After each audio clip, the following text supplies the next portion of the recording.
के ना देख, रुक के ना देख, रुक के। अभी डाउनलोड करें तक ऐप। नमस्कार, आप देख रहे हैं आज तक। सुबह में आपका स्वागत है। मैं हूं आपके साथ नवजोत रंधावा। जम्मू कश्मीर के शोपियां में आतंकियों के साथ मुठभेड़ चल रही है। इलाके में 3 आतंकियों को घेरे जाने की खबर आई है और सेना और पुलिस दोनों मिलकर आतंकियों के खिलाफ ये ऑपरेशन चला रहे हैं। ये बड़ी खबर आ रही है शोपियां इलाके से, जहां पर इलाके में 3 आतंकियों के छिपे होने की खबर मिली, जिसके बाद पुलिस और सेना दोनों ने ही मोर्चा संभाला। दोनों का ज्वाइंट ऑपरेशन है। इलाके को घेर रखा है और वहां पर अभी भी मुठभेड़ चल रही है। 3 आतंकियों को घेरे जाने की खबर है।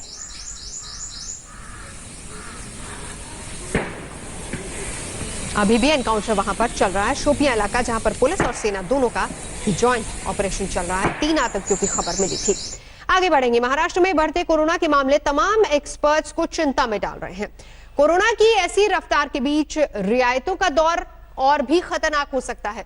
राज्य सरकार ने यह फैसला अर्थव्यवस्था के हाल को ही देखते हुए लिया था, लेकिन जब तक कोरोना की दहशत कम नहीं होती, अर्थव्यवस्था में भी जल्दी कोई सुधार की गुंजाइश नजर नहीं आती।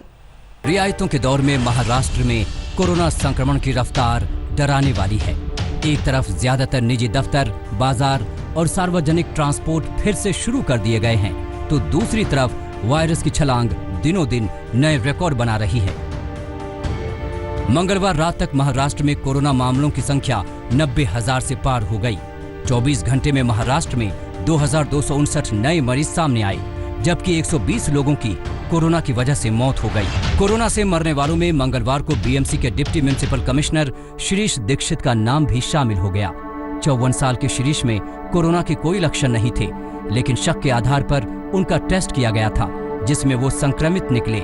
मंगलवार सुबह उनकी तबीयत अचानक बिगड़ गई और सांस टूट गई। तो ये लड़ाई है, महामारी की लड़ाई है और उसमें हम लड़ रहे हैं। ये दुर्भाग्यपूर्ण बात है कि उसमें हमारा कोई योद्धा उसमें अपनी जान गंवा लेता है। लेकिन कभी कभी क्या होता है कि ऐसे काम करने पे, फ्रंट पे काम करने वाले जैसे हम लोग हैं, हम हर दिन हॉस्पिटल में जाते हैं, लोगों के बीच में जाते हैं।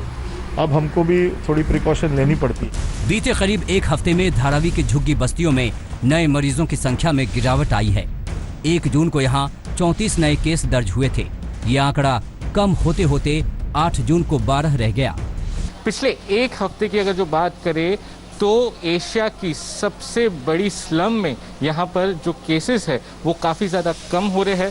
पहले यहाँ पर 100 से ज़्यादा केसेस एक दिन में आ रहे थे, लेकिन अब एक दिन में 10 से 15 केसेस ही आ रहे हैं। ये और बात है कि लाखों की आबादी वाली धारावी अब करीब करीब खाली हो चुकी है। इन झुग्गियों में रहने वाले ज्यादातर प्रवासी कामगार अपने अपने राज्य लौट चुके हैं। जी हाँ, धारावी में से कम 60% वर्कर यहाँ से जा चुके हैं। जो कुछ बचे हैं 40% फैमिली बची है। कहने को करीब करीब सभी कामकाज की छूट दे दी गई है, लेकिन ऑटो टैक्सी, रेहड़ी पटरी के जरिए मुंबई में रोजी रोटी कमाने वाली बड़ी आबादी हाथ पर हाथ रखकर बैठी है, क्योंकि कोरोना की दहशत से न ग्राहक हैं न कमाई। मुंबई की पहचान डिब्बे वाले अभी तक काम शुरू नहीं कर पाए। आगे क्या होगा पता नहीं। मुंबई डब्बा वाला रेस्टोरेंट को जितना शक्य हुआ उतनी मदद रेशन भर के हमने उनको दिया है। हम आपसे भी अपील करते हैं कि जितनी शक्य हो मदद करें, हम डब्बे वालों को मदद पहुंचाएंगे। लॉकडाउन 4 के बाद के दौर को महाराष्ट्र की उद्धव सरकार ने मिशन बिगिन अगेन यानी फिर से शुरुआत का नाम दिया था। संदेश ये है कि पाबंदियां हटने के बाद महाराष्ट्र में कोरोना से जूझते हुए आर्थिक गतिविधियों की नए सिरे और नए कायदे से शुरुआत हो, लेकिन हालात देखकर लगता है कि ये जंग लंबी चलेगी। मुंबई से सौरभ वक्तानिया, विद्या और तनुश्री के साथ आज तक ब्यूरो। आगे बढ़ेंगे। एलएसी विवाद पर आज भारत चीन के बीच एक बार फिर से बैठक होने के आसार हैं। दोनों देशों के बीच मेजर जनरल स्तर की बातचीत हो सकती है और इस बीच खबर यह है कि लद्दाख के गलवान में चीन ने अपने पैर 2.5 किलोमीटर पीछे खींच लिए हैं। तो दोनों देशों के बीच आज मेजर जनरल स्तर की बातचीत होगी। आपको बताएं कि इससे पहले भी कई बार बातचीत हो चुकी है, लेकिन हर बार बातचीत का कुछ असर निकला नहीं और इससे पहले चीन अपनी जिद पर अड़ा हुआ था। भारत ने क्लियर कह दिया था कि जो अप्रैल वाली स्थिति है उसी को बरकरार रखा जाए, इससे पहले जब चौधरी कोर के commander lieutenant general Harinder Singh गए थे बातचीत करने के लिए, जब पूर्वी लद्दाख में सेनाओं के बीच जो लगातार तनाव है वो लगातार जारी है और ये बातचीत हुई थी। डिप्लोमेटिक स्तर की भी बातचीत हो चुकी है, मिलिट्री स्तर की भी बातचीत हो चुकी है, लेकिन उसके बाद अब आज एक बार फिर से बातचीत। मंजीत नेगी इस वक्त हमारे साथ जुड़ चुके हैं। मंजीत, अब जो आज की बातचीत है इसके मायने क्या है, वो भी ऐसे में जबकि चीन ने अपने कदम ढाई कदम पीछे अपने पैर हटा लिए हैं। अब ऐसे में आज की इस बातचीत से क्या उम्मीदें निकाली जाएं? नवजोत, जो 6 जून को मोल्डो में जो बातचीत थी भारत और चीनी सेनाओं के बीच में, उसके कुछ अच्छे संकेत आने शुरू हुए थे, जिसके तहत चीन खासतौर से 3 इलाकों में यानी कि पेट्रोलिंग पॉइंट 14, 15 और हॉट स्प्रिंग के पास 2 किलोमीटर उसने अपने कुछ सैनिकों को पीछे किया था और भारत ने भी अपने इलाके में सैनिकों की संख्या पीछे घटाई थी। अब उसी को देखते हुए आज से फिर एक बार जो लोकल कमांडर स्तर की बातचीत है, यानी कि जो 4 ऐसे स्पॉट हैं, ऐसे इलाके हैं जहां पर चीनी सेना आकर बैठी हुई है, उसमें 3 जो स्पॉट हैं हॉट स्प्रिंग के अलावा पेट्रोलिंग पॉइंट 14 और 15, इसके अलावा पेंगोंग शो लेक, तो इन 4 जगहों पर आज लोकल कमांडर स्तर की बातचीत शुरू होने जा रही है, जिसमें ब्रिगेड लेवल की बातचीत होगी और यानी कि जो लोकल कमांडर हैं जो कि स्पॉट पर मौजूद हैं, जिन 4 इलाकों में चीनी सेना अगर बैठी हुई है, उन 4 जगहों के जो लोकल कमांडर हैं वो आपस में बातचीत की कोशिश करेंगे। हालांकि भारत की जो कुछ और लोग हैं वो चुसूल में भी मौजूद हैं, तो कोशिश की जा रही कि अब इस मुद्दे को एक बार फिर से लोकल कमांडर के स्तर पर सुलझाने की कोशिश की जाएगी। तो इस लिहाज से आज से ये बातचीत शुरू होगी, जिसमें ब्रिगेड और उसके अलावा मेजर जनरल लेवल की स्तर की भी बातचीत होगी।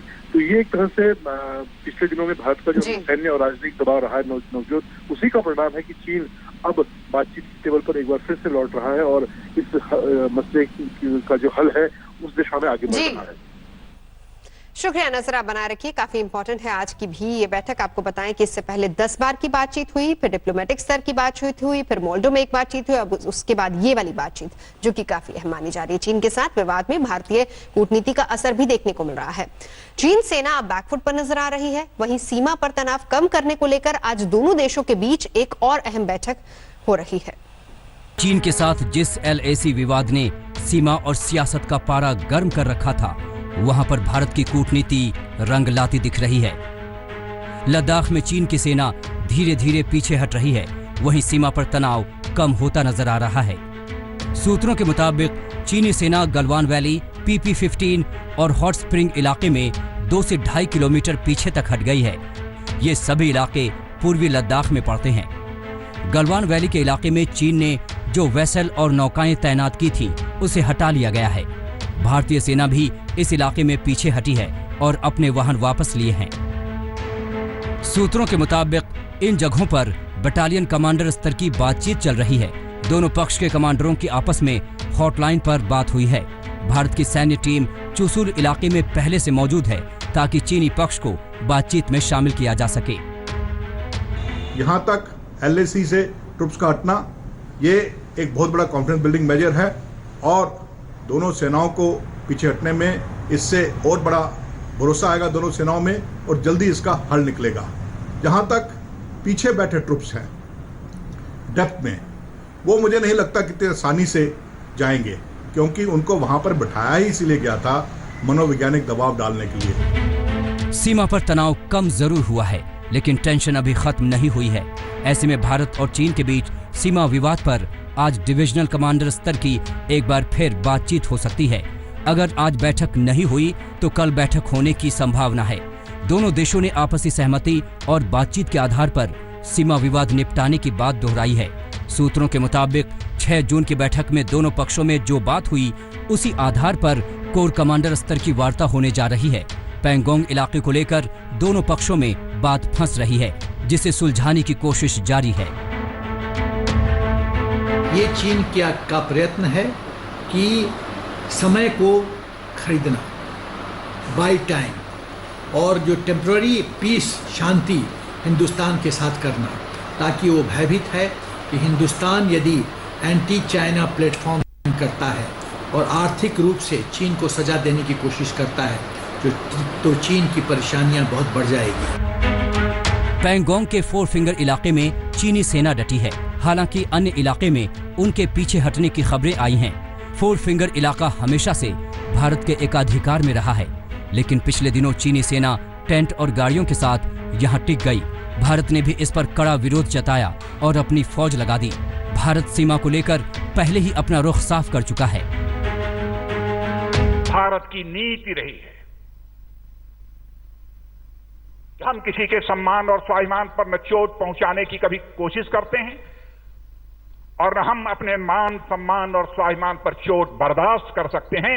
यह हमारे भारत का चरित्र है। इन सभी हलचलों के बीच भारतीय फौज सावधान है और पल पल की स्थिति पर नजर बनाए हुए है। भारत की ओर से बड़े स्तर पर हर किसी स्थिति से निपटने की तैयारी की गई है। अभिषेक भल्ला और मंजीत नेगी के साथ आज तक ब्यूरो।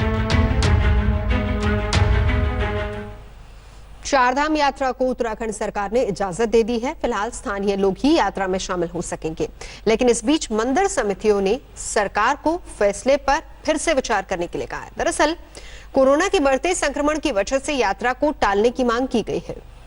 80 दिनों का इंतजार खत्म हुआ और खत्म हुई भक्तों की अपने आराध्य से दूरी। पूरे देश के ज्यादातर मंदिर खुल गए हैं। भक्ति और आस्था का सिलसिला फिर से शुरू हो गया है। मंदिर खुलने के साथ ही अब इस कड़ी में चारधाम यात्रा के लिए भी गाइडलाइन जारी कर दी गई है। राज्य सरकार की सहमति के बाद उत्तराखंड देवस्थानम बोर्ड ने इस पर फैसला ले लिया है, लेकिन कोरोना के खतरे को देखते हुए अभी सीमित तादाद में ही श्रद्धालु दर्शन कर सकेंगे। तय किया गया है कि यात्रा शुरू होते ही हर रोज बद्रीनाथ धाम में 1200, केदारनाथ धाम में 800, गंगोत्री में 600 और यमुनोत्री में 400 श्रद्धालु ही दर्शन कर पाएंगे। कोरोना को देखते हुए उत्तराखंड सरकार ने फैसला लिया है। 30 जून तक सिर्फ स्थानीय लोग ही यात्रा में शामिल होंगे। सुबह 7 से शाम 7 बजे तक ही मंदिर खोला जाएगा। यात्रियों को अपने रुकने की व्यवस्था खुद करनी होगी। टोकन सिस्टम से होंगे दर्शन, निःशुल्क दिए जाएंगे टोकन। इसके साथ ही सोशल डिस्टेंसिंग का पालन सभी को करना होगा। पुलिस स्ट्रिक्टली लागू करे कि जो सोशल डिस्टेंसिंग के नॉर्म्स हैं और बाकी जितने भी कोरोना के जो लॉकडाउन के जितने भी नियम हैं उनको ढंग से लागू करेंगे। सर, धार्मिक स्थलों को भी खोलने की अनुमति हो गई, उसको देखते हुए पुलिस किस तरह की होगी? वो भी वही सोशल डिस्टेंसिंग सबका सब जगह पालन करना जरूरी है। मास्क वगैरह सब जगह सार्वजनिक स्थानों पे लगाना जरूरी है। इस सब का 100% पालन करा जाएगा। सरकार तैयार है, लेकिन यात्रा को लेकर स्थानीय स्तर पर अभी एक राय नहीं है। गंगोत्री और यमुनोत्री मंदिर समिति ने सरकार से फैसले पर फिर से विचार करने को कहा। विरोध की वजह कोरोना के संक्रमण के फैलने का डर है।